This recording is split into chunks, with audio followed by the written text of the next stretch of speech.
It's be prepared to bust, Brent. Oh, he's gonna slow. What's Oh, it? I love What it. is it? What I is love it? it. What Is this is be it? prepared? Oh my God, it's be prepared. It is. Oh my goodness. Look at one more turn, baby, he said. You gotta appreciate the showmanship from Brent here. Absolutely. We are in the Well city of bright played. lights. My name is Brent Mukai, and Lorcana is my first competitive trading card game. This is the story of how I made day 2 in one of the biggest Lorcana tournaments of all time. The Disney Lorcana Challenge Las Vegas hosted a whopping 1,889 participants, of which only 64 would make it to day 2. Statistically speaking, you'd have to be in the top 3% of players to make it, and I'm no statistician, but for a schmuck like me that's never played another trading card game competitively, I figured my chances were pretty low. And rightfully so. The Disney Lorcana Challenges, or DLCs, are the biggest, most prestigious tournaments in the entire world. It shouldn't be easy. But for those lucky few who manage to make it to day 2, the prizes are insane. Top 128 get an enchanted Let It Go promo card, right now selling for around $750. Moving up to top 64 is an enchanted Cinderella, valued at over $1,000. And for the best of the best, for those who make it to the top 8, you're honored with the rarest card in all of Lorcana. A serialized Golden Mickey Brave Little Tailor, which is sold for as high as $30,000. Yeah, the stakes are high. Walking into the event, I gotta say, Ravensburger did a phenomenal job of getting everyone in. The registration line was long, but it moved fast. My fiance and I drove into Vegas Thursday night to register early on Friday, and because the main event didn't start until the next day, I played in one of the competitive side events Friday morning, an 8-round tournament hosting over 300 players. I did not do well, but the silver lining was I got to play against one of the Lorcana content creators I've watched a ton of. Shoutouts to Dan of the Forbidden Mountain channel, who had this awesome advice for starting my YouTube channel. Absolutely start before you're ready. Do not be discouraged. And just literally every single video you put out is an opportunity to meet a new person. Think of it that way. So like, don't overvalue social media, don't overvalue any of those things. Like, just, if you're gonna be a YouTuber, like, just post to YouTube, because YouTube does all the work for you. Even though I lost and dropped out of the tournament, it felt good to get some reps in.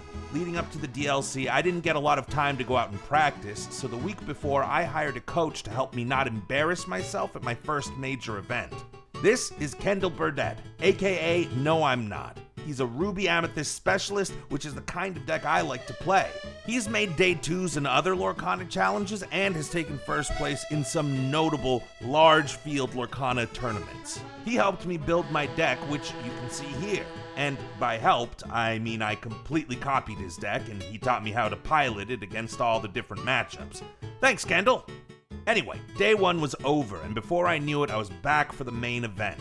I thought that it was pretty packed on Friday, but Saturday was nuts. There were so many people. And I'll admit, I was feeling a little bit nervous. We were about to play 9 45-minute rounds with a short lunch in the middle. Each round is 2 games. You and your opponent take turns going first. 2 wins, or 2-0, you get 7 points. For 1 win, you get 3 points. And you get nothing if you lose both. After the 9 rounds are over, only 64 competitors are chosen, and all the smart people told me that 46 points guarantees you make it to day 2. Now, at this point, I actually committed to vlogging and talking to the camera, so I'll let myself take it away. Guy just looked like right at Tui, look at that. I'm getting off track. I 2-0'd. First match, I went first, won the die roll, so already really lucky. Steel Song with a weird Queen Sensor Core. I don't know if that's like off my head of spice, if that's some new deck that got posted, but it confused me. I was able to cinch out the game though with just the basics, drawing well, drawing into the curve. Second game, he had to mull all 7, which for Steel Song is like crazy. It is what it is. We're up 2-0, feeling good, confidence high. Let's do it. 2-0'd the next opponent. Another Steel Song. They bricked hard. I was able to brawl aerials early. It was, hold on, I gotta pull up a pencil. All right, riveting stuff. So I 2-0'd, Steel Song, good pilot. M from Game Chest. I mean, they bricked, couldn't do the whole New Worlds. Ran out of ink the first game that they went first. And then second game, they just weren't fast enough. But I knew I had to go rush aggro, especially because they were playing the flutes, so. Is this real? Could I possibly do it? We'll see. It's crazy. Round 3 is over. I 2-0'd again. Ruby Sapphire. First round was crazy. They didn't have a turn one. They bricked pretty hard. They had a lot of uninkables. Second one, I went first. I curved out perfect. Had the Flynn, had the Sisu, had the turn one.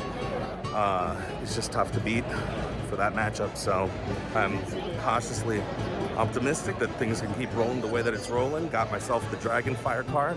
Ooh, that looks so nice. The card I'm showing off here is a promo card you get for competing in the main event. However, you have to finish at least 3 rounds to get it. And at this point, I have gotten 2-0 in 3 rounds, bringing me to 21 points. I was on the perfect track to day 2.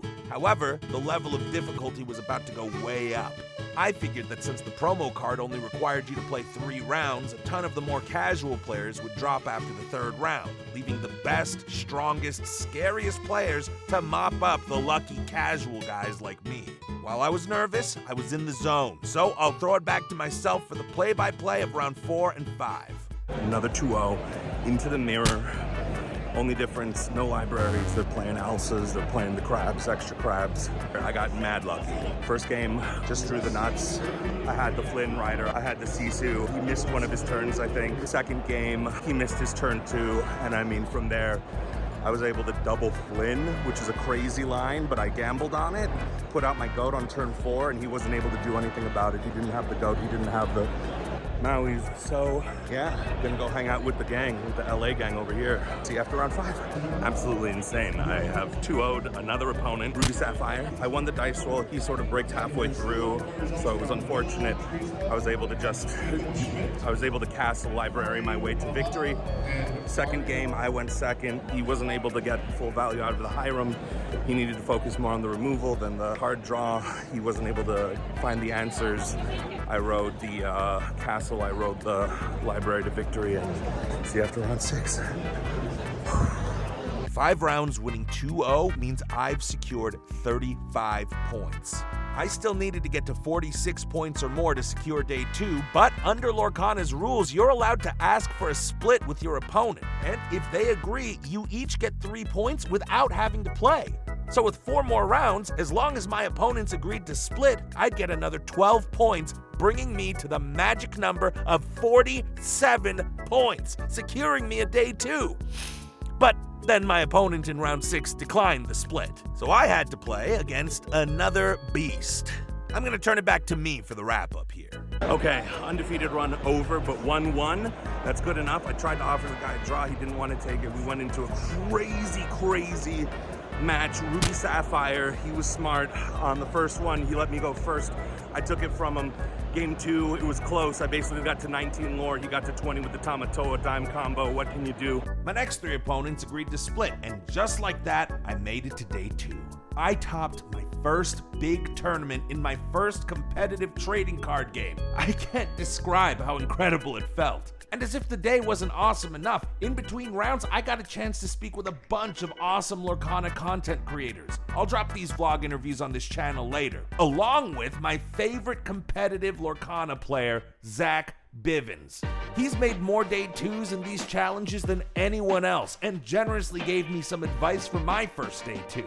I feel way in over my head, like I might be on the featured table tomorrow. Like there's all this crazy pressure. It feels nuts. Like tips, thoughts. Yeah, realize that literally everyone feels that. I feel that. I've been streamed like twice every single tournament, and I feel it the same when I go up there. So, you do? Yes. So realize everyone feels that, and it's normal, and it's gonna be okay, and you belong. Like, you're crushing it, so if you are up there, you belong there, so don't feel the nerves. Try not to. You need to make content, bro. You are like the coolest dude of all time. Thank you so much for your time. I really appreciate you. And with that, after a quick bite at Zippy's, I'm originally from Hawaii, dude. I had to do it. It was back to the hotel where I'd have a chance to study my opponent's deck. See, unlike the first day where every opponent and deck was a complete surprise, in the Top Cut, you get to see who your opponent is and their deck list. And to my horror, my opponent Clara was playing the worst deck I could have run into. Emerald Amber Hyper Aggro. These Hyper Aggro decks are specifically designed to crush decks like mine. I sent the deck list to my coach Kendall to get advice, and this is what he said. So it was not looking good. I want to make it clear, he was half joking here and proceeded to give me some real advice. And after a few more hours of memorizing Clara's deck and what cards I should try to mulligan for, I called it a night. Walking into the registration room for day 2, the vibe was intense. I could feel the nerves, the tension, and the hunger for a championship win. I was so focused on the upcoming match, I didn't get any footage inside the room. We dropped our decks off to get checked, and before I knew it, we were called back to play our match. My tournament life was about to be decided in this little registration room. Or so I thought. When I returned, the judge told me to go report to the featured table. I am featured match. This is crazy. What is my life? Oh my God. We're going in. We're gonna do it. People are gonna be watching. Let's go. We're here at the featured table. Do you mind being on my vlog? It's Clara. Only one of us can pass through, unless they change the rules and make it a top 33. But I don't think that. I don't see that changing. They threw a Lorcana t-shirt on us, and after introductions and a friendly fist bump, the match began. Game 1 was a nail-biter. My opponent Clara kept throwing characters down to overwhelm me, and I would counter by challenging and removing as many threats on her side as I could. She'd quest, I'd trade with my characters. It went back and forth like this, neck and neck. Clara was ahead in lore, but she was running out of cards, and I was making smart trades and drawing like crazy. Everything was going according to plan. But then I eventually ran out of removal cards to deal with her threats. She played really intelligently. She understood my deck and what I was trying to do and prevented me from doing it. And watching back now, I realize I made a couple small mistakes, but at the end of the day, I didn't draw what I needed to when I needed it, and she took game 1. Next match, game 2, I get to go first, and as I'm drawing my 7-card hand, I'm seeing everything perfectly line up.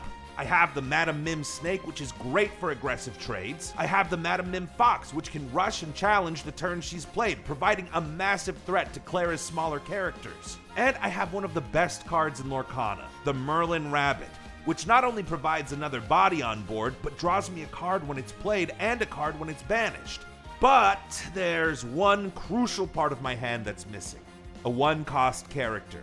And yes, I could hold on to the Madam Mims and the Merlin Rabbit, but that would be a huge gamble. Theoretically, I might have nothing to play on turn 1, 2, or 3. So I suck it up and mulligan 6 cards, which is brutal, especially in this matchup where I'm already such an underdog. I end up drawing okay, but not great, and Clara ends up getting an early lead that I can't catch up to. Now, at this point, I could easily concede and call it a day, but I figured there's no guarantee I'll ever make it back on a featured match, so I might as well play it out and enjoy my last few turns. At this point, Clara has a Chernabog out, and I already played my Lady Tremaine, so I've really only got 1 card that can take it out. Be prepared. She's already at 19 lore, and I won't be able to stop her from winning this game, but I don't know, if I can draw the miracle card, then it buys me 1 more turn and another couple minutes of glory. So, as a consummate showman, I build up the moment, figuring I've got nothing to lose by goofing around, and that's when it happened. What I is love it? it. What Is this is Beaver it? Bear? Oh my God, it's Beaver Bear! Oh, look. Oh my gosh. Sorry for the tech team having to deal with our screams into the microphone.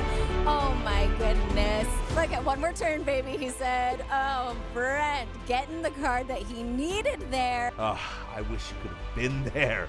100+ people erupted into cheers when I top-decked the only card that would save me. I had lost my first match of day 2 and my journey was at an end, but it felt great to end the day on a high. So, where do I go from here? As much fun as it was to make day 2, I have 2 very specific Lorcana dreams. I come from an improv, stand-up comedy, live event hosting background, and feel like my game knowledge and natural flair for entertainment would be helpful in the booth, commentating over the games at the challenges, and acting as a voice of the game. That's honestly why I started this channel and vlog, to hopefully one day get a shot to be on the other side of the featured table. As for the second dream, I'll save that for another video. But if you enjoyed this vlog, do me a favor and smash that subscribe button. And if you'd like more Lorcana content, feel free to click on the video above to watch me and my fiance react to the featured match. Thanks for watching.